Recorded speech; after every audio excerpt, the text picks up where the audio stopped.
Hey y'all, it's time for another book review. I got done with The Lies They Told, and let's talk about this book. I loved it. It made me feel so many different emotions.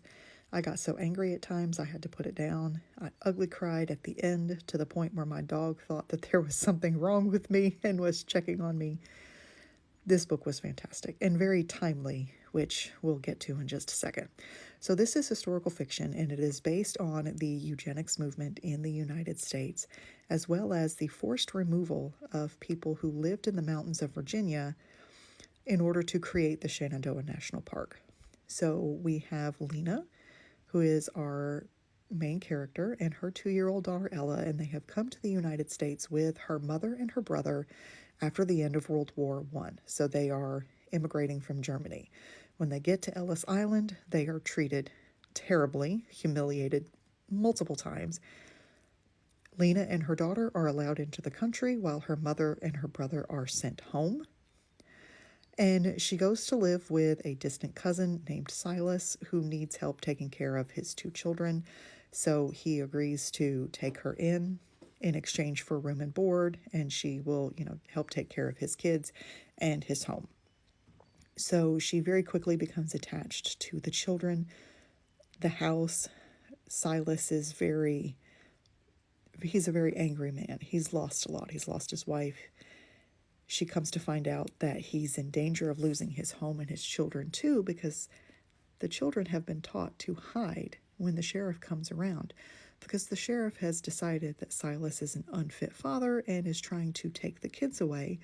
At the same time, he's also trying to take his home away because the state wants to clear that land in order to give it to the U.S. as a national park.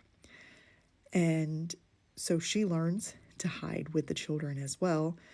But one day they get caught, and she is separated from her daughter and the other 2 children, and she is forcibly taken away and put in an institution.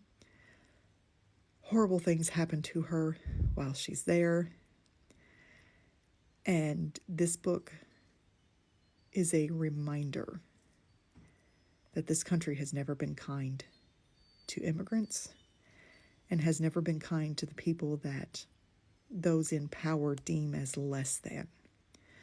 Because these people that lived in the hills, yes, there were some that were very poor, but most of them had everything they needed. They were intelligent, they lived off the land, they were content and happy with the lives they had, and then their homes and children were ripped away from them, and they were told that they were feeble-minded, that they should not have children in the future. The kids were taken away and put into adoptive families, sometimes into foster families where they were not treated well.